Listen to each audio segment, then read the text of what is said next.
충격적인 일이 벌어졌습니다. 지금 중국에서는 중국어를 쓰지 않겠다는 전례 없는 시위가 벌어지고 있습니다. 한자는 너무 어렵고 한글은 단 48시간 만에 배울 수 있다는 주장이 전국을 뒤흔들고 있는 거죠. 시작은 단 한 명의 언어학자가 벌인 실험이었는데요. 중국 문맹자를 대상으로 한글을 가르친 결과 이틀 만에 글을 읽고 쓰기 시작한 겁니다. 대만에서도 같은 결과를 가져왔던 실험으로 인해 지금 중국 전역에서 한글 도입을 둘러싼 논쟁이 걷잡을 수 없이 커지고 있으며 그 중심에는 바로 그 실험의 결과가 있다고 합니다. 대체 한글에 무슨 비밀이 숨어 있는 걸까요? 지금부터 그 놀라운 이야기 공개합니다. 잠깐 시작하기 전에 구독과 좋아요로 응원 부탁드리면서 바로 시작합니다. 세상에는 보고도 믿을 수 없는 일들이 존재합니다. 하지만 그것이 내 책상 위에서 벌어졌고 그 사건의 실체를 눈으로 직접 확인한 순간 저는 그야말로 말문이 막히고 말았습니다. 서류 한 장, 그 안에는 이름도 없는 40대 농촌 여성이 단 12일 만에 써내려간 일기장이 놓여 있었습니다. 내용도 놀라웠지만 더 놀라운 것은 그 글이 한자가 아닌 낯선 문자, 바로 한글로 또박또박 쓰여 있었다는 사실이었습니다. 오늘은 밭일이 많아 힘들었지만 글자를 쓸 수 있어 기뻤다. 단순한 문장이지만 그 문장이 가진 힘은 제 모든 사고방식을 뒤흔들어 놓았습니다.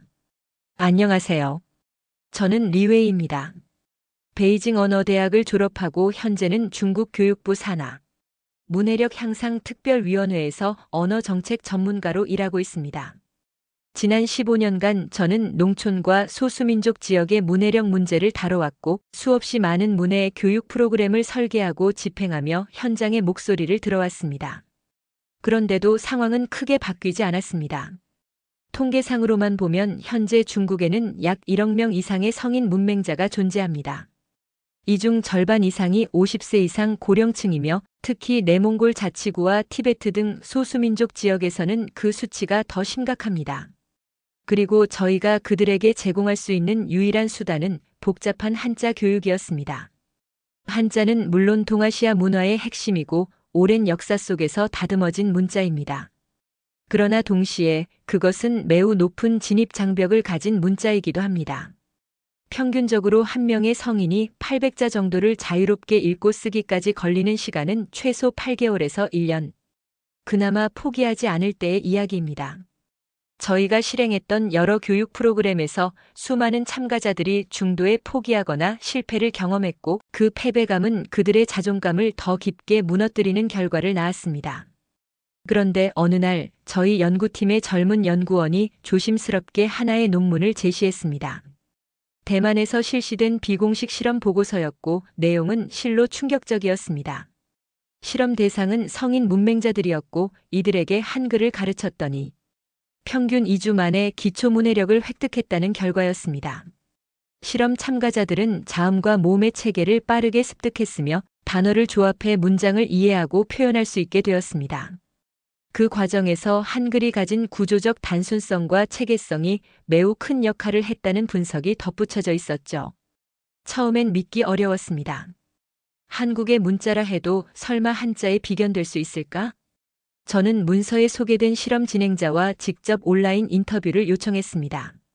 화면 너머로 등장한 연구원은 매우 냉정하고도 정확한 논리를 바탕으로 실험을 설명해 주었고 저는 점점 그들의 말에 빠져들고 말았습니다. 한글은 자음 14개, 모음 10개, 단지 24개의 기호 조합만으로 모든 발음을 표현할 수 있으며 시각적으로도 단순하고 직관적이었습니다. 무엇보다 소리를 문자화하는 능력이 탁월했죠. 이건 단순한 문자가 아니라 문해력 회복을 위한 도구였습니다. 이후 저는 위원회 내 회의에서 긴급 안건으로 이 내용을 상정했습니다. 일부 위원들은 고개를 절레절레 저었고 보수적인 입장을 가진 선배들은 국가 정체성을 언급하며 반발했습니다. 그러나 현장을 오래 다녀온 동료들일수록 고개를 끄덕였습니다. 우리가 써온 방법은 명백히 실패하고 있었고 이제는 실용성과 효율성을 고려할 시점이라는 데에 의견이 모였습니다. 그렇게 저는 중국 최초의 한글 기반 문해력 회복 실험을 주도하게 되었습니다. 실험 지역은 광시 장족자치구의 외곽마을로 선정되었고 참가자들은 모두 중장년의 농촌 거주자들이었습니다. 우리는 수년간 써왔던 전통적인 교재 대신 한글 자모와 한국 대중문화 콘텐츠를 활용한 새로운 커리큘럼을 구성했습니다. 그 실험이 시작되던 날, 저는 마치 역사의 분기점에 서 있는 듯한 기분을 느꼈습니다. 그리고 불과 12일 뒤, 제 손에 들려진 그 한글 일기장은 우리가 무엇을 잘못해왔는지를 명확히 보여주었습니다. 그건 단순히 새로운 문자를 써봤다는 것이 아니라 한 사람의 삶을 다시 연결해주는 기적의 시작이었습니다. 그리고 저 자신도 이 문자에 완전히 매료되고 말았습니다. 실험 첫날 마을 회관에 모인 이들은 대개 무표정했고 심지어 경계심마저 엿보였습니다. 40대부터 70대까지 다양한 연령대의 주민들이었지만 그들 모두의 얼굴에는 한 가지 공통점이 있었습니다. 또 하나의 실패를 예감하는 눈빛. 그건 저도 너무 잘 알고 있었습니다. 수없이 반복되어 온 시도, 그러나 성과 없는 문해 교육의 역사 속에서 그들이 느낀 피로감과 불신은 뿌리 깊었습니다. 그날 저는 평소보다 훨씬 작은 목소리로 입을 열었습니다. 여러분, 오늘부터는 조금 다른 방식으로 시작해 보겠습니다. 이 문자는 한국에서 만들어진 것인데 생각보다 아주 쉽습니다. 단 24개만 익히면 됩니다. 처음엔 아무도 반응하지 않았습니다. 오히려 한 중년 남성이 나지막이 말했습니다. 한자도 못 외우는데 다른 나라 글자를 어떻게 배워요? 그 말에 주변 사람들이 고개를 끄덕였고 저도 내심 긴장했습니다. 그러나 저는 책상 위에 놓인 한 장의 프린트를 꺼내 들었습니다. 가나다라 마바사. 그것은 한글의 기본 음절이었고 각 글자의 옆엔 그림과 함께 대응되는 의미가 적혀 있었습니다. 가 옆에는 가방 그림이, 나 옆에는 나비가. 저는 그날 언어가 아니라 이미지와 소리를 연결하는 방식으로 수업을 설계했습니다. 처음 몇 분 동안은 아무 말도 없었습니다. 하지만 수업이 시작되고 30분쯤 지났을 때 작은 기적이 일어났습니다. 한 여성 참가자가 손을 들더니 자신이 적은 글자를 소리내어 읽기 시작했습니다. 정확하지 않았지만 틀리지도 않았습니다. 모두가 조용히 그녀를 바라봤고 이내 박수가 터졌습니다.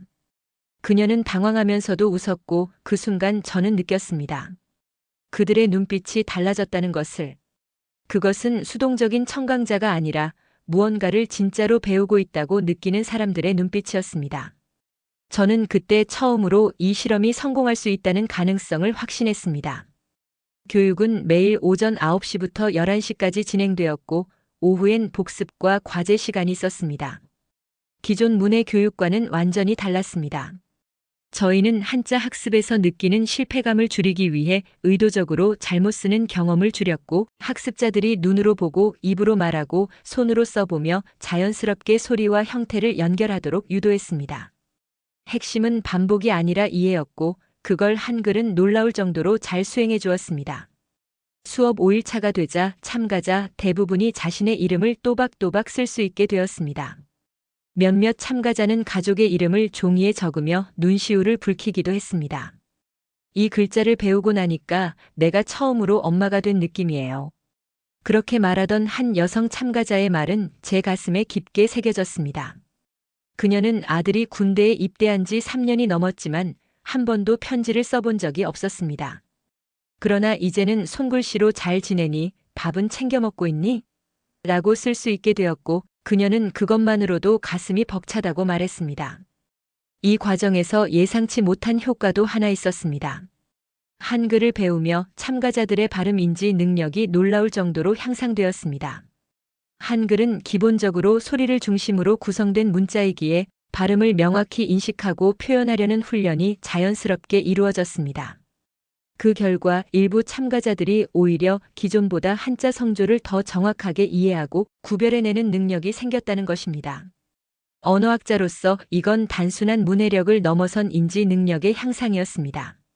교육 10일차가 되었을 무렵 마을 회관은 완전히 달라진 공간이 되어 있었습니다. 벽면엔 참가자들이 직접 쓴 한글 문장이 붙어 있었고 어떤 이는 스스로 가사를 지어 노래까지 만들었습니다. 그 노래의 가사는 이랬습니다. 나는 이제 글을 써요. 나는 이제 말할 수 있어요. 나도 누군가에게 편지를 줄 수 있어요. 저는 그 소리를 들으며 숨죽여 눈시울을 닦았습니다.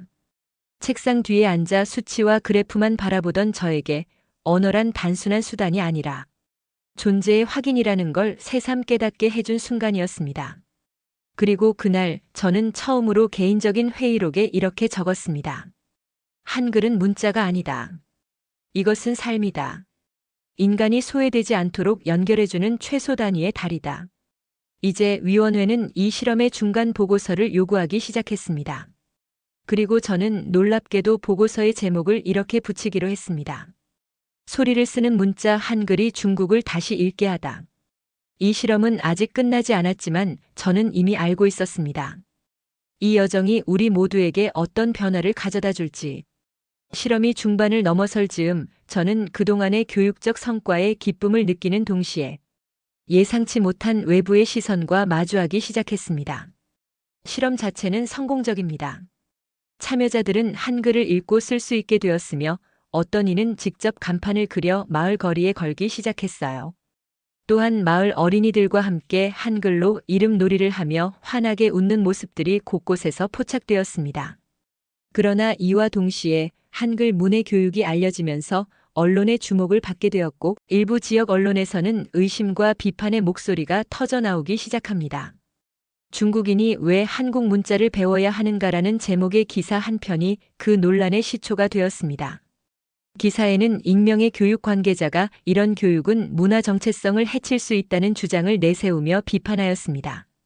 온라인 커뮤니티에서는 중국의 자존심을 언급하며 논쟁이 번지기 시작합니다.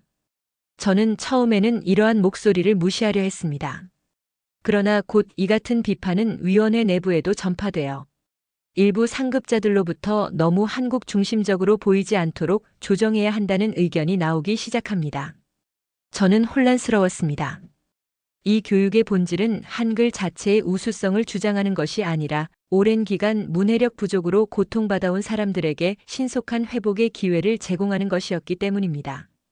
그러던 어느 토요일 교육 참가자들과 함께 점심 식사를 위해 마을 장터 근처의 한 식당을 찾았습니다. 평소보다 더욱 북적이던 그날 우연히도 한쪽 테이블에 앉아 있는 사람들이 눈에 띄었습니다. 그들은 한국인 관광객이 아니라 한글 문해 교육 현장을 직접 보고자 하는 이들이었습니다. 그중 한 청년이 조용히 제게 다가와 이렇게 말했어요. 여기서 한글 교육이 이루어지고 있는 걸 보니 너무 놀랍고 감동적입니다. 정말 기대 이상이에요.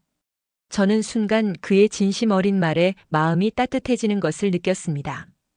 이 청년의 이름은 민석이라고 했습니다. 그는 원래 한국에서 교육학을 전공한 후 상하이 소재 대학으로 교환학생을 떠난 상태라고 설명했습니다. 또한 그는 현지 NGO에서 운영하는 언어교육 봉사 프로그램에 참여하며 아시아 지역의 문해력 개선과 언어 정책에 깊은 관심을 갖고 있다고 말했습니다. 민석은 저는 한국에서 교육학을 전공하며 문해 교육의 다양한 사례를 연구해 왔습니다. 최근 현지 NGO를 통해 이 지역에서 한글 기반 문해 교육이 진행되고 있다는 소식을 듣고 꼭 현장을 체험해보고 싶었어요. 직접 참여하는 사람들의 눈빛과 변화하는 모습을 보니 한글이 단순한 문자를 넘어 삶에 깊은 영향을 미친다는 것을 다시금 느꼈습니다. 라고 설명했습니다. 그의 말투에는 자부심과 감동이 고스란히 묻어나왔습니다.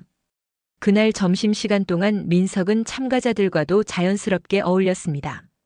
그는 참가자 한 분 한 분의 얼굴에 스며든 기대와 두려움을 세심하게 관찰하며 그들에게 한글의 간단한 원리와 학습법에 대해 질문을 던졌습니다.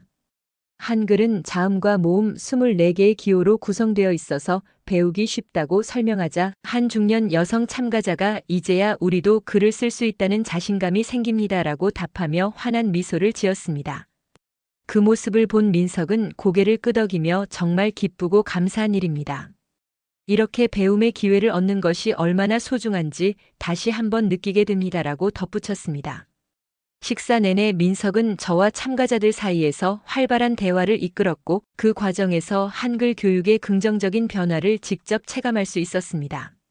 참가자들은 민석의 질문에 성실하게 답하며 서로 격려하였고 점차 한글에 대한 자부심이 회복되는 모습을 보였습니다. 리우 아주머니는 박사님, 그 청년 말이 참 좋았어요.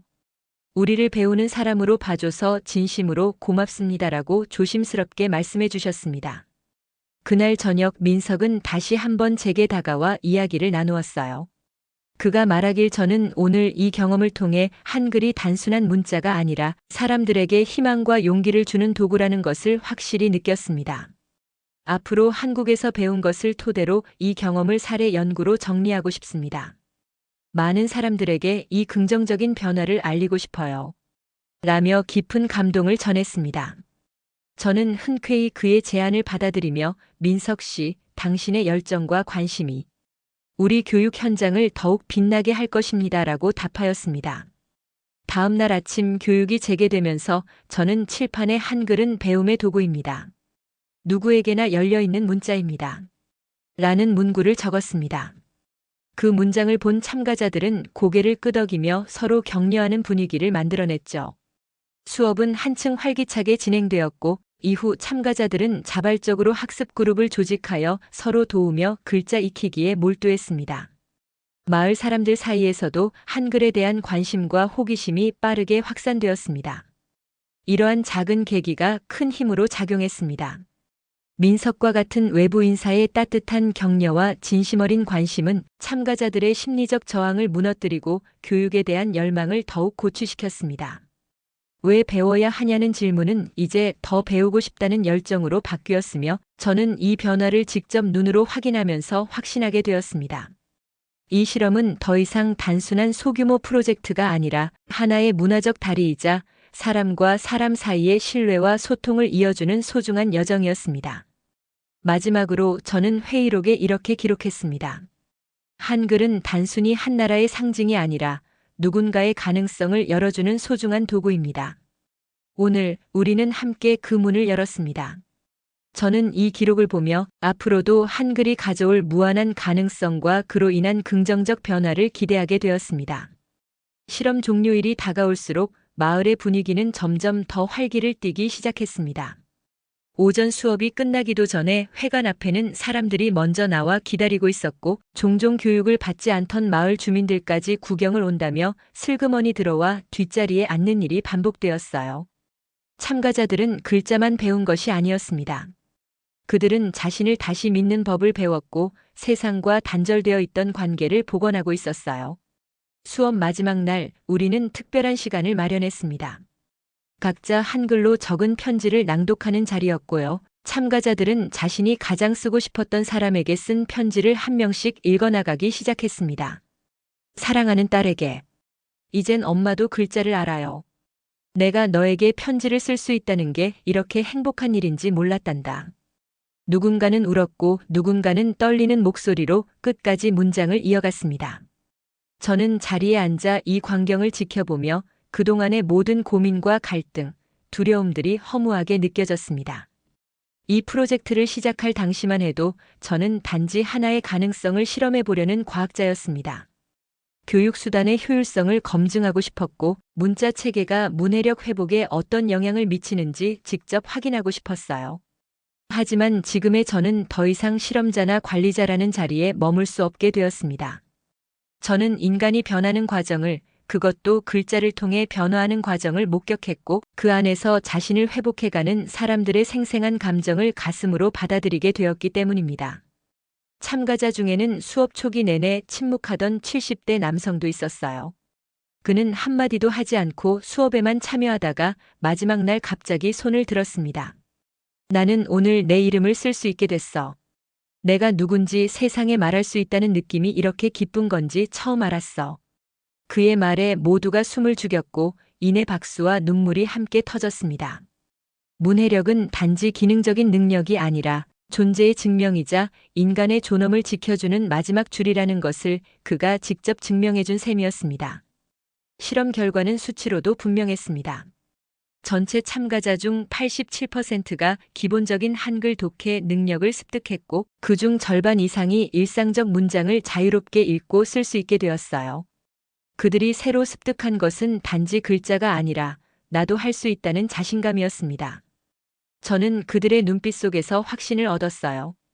글자가 바꾸는 것은 단순한 문장이 아니라 삶의 방향 그 자체라는 것을요. 실험이 종료된 후 위원회는 제게 보고서를 제출하라고 했습니다. 저는 보고서 맨 첫 문장에 이렇게 썼습니다. 우리는 글자를 통해 인간을 다시 만났습니다. 이 만남은 통계로 환산될 수 없는 변화입니다. 그 보고서를 마치며 저는 한 가지 결심을 굳히게 되었습니다. 이제는 돌아갈 수 없다는 것.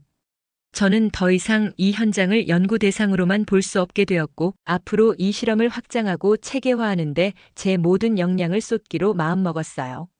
서울에 있는 한국제교육 컨퍼런스에서 이 실험에 대한 사례를 발표하게 되었을 때 저는 처음으로 외부 세계에 이 이야기를 꺼냈습니다. 처음엔 낯설어하던 해외 학자들도 참가자들의 편지를 직접 영상으로 보고 난 후엔 숨죽인 채 눈물을 훔쳤고, 발표가 끝나자 큰 박수가 이어졌어요. 어떤 학자는 제게 다가와 말했습니다. 한글이 정말 그런 힘이 있는지 몰랐습니다. 하지만 지금은 이해할 수 있을 것 같아요. 그것이 바로 인간적인 언어라는 증거입니다. 이제 저는 생각합니다. 한글은 한국인의 문자이기 이전에 누군가를 세상과 다시 연결해주는 열쇠라고요. 그리고 그 열쇠를 통해 열린 문 너머엔 예상보다 훨씬 따뜻하고 깊은 세상이 있었습니다. 이 실험이 사람들에게 남긴 것은 읽고 쓰는 능력만이 아니었습니다. 그것은 내가 누군가에게 의미 있는 존재일 수 있다는 자각이었고, 내가 변할 수 있다는 가능성이었어요. 오늘도 저는 새로운 실험지를 준비합니다. 더 많은 지역, 더 많은 사람, 더 많은 언어 장벽 앞에 서 있는 이들을 위한 프로젝트를 기획 중입니다. 한글은 여전히 낯선 문자일지도 모릅니다. 하지만 저는 믿습니다. 그것이 누구에게나 문을 열 수 있는 열쇠가 될 수 있다는 것을요. 오늘 이야기는 여기까지입니다. 지금도 어딘가에서는 우리 민족의 자랑인 한글을 통해 세상과 처음 연결되는 사람이 생겨나고 있습니다. 우리에게는 평범한 문자일 수 있지만 누군가에게는 세상을 다시 읽는 도전이고 꿈을 다시 쓰는 시작이 되고 있는 모습 전해드렸습니다. 우리가 믿는 한국의 가치가 세계인의 삶을 따뜻하게 물들이는 모습을 볼 때마다 자긍심을 느끼게 됩니다. 다음에도 여러분의 심장을 뛰게 할 한국의 이야기로 돌아오겠습니다. 구독과 좋아요도 부탁드리면서 여기서 마치겠습니다. 끝까지 함께 해주셔서 감사합니다.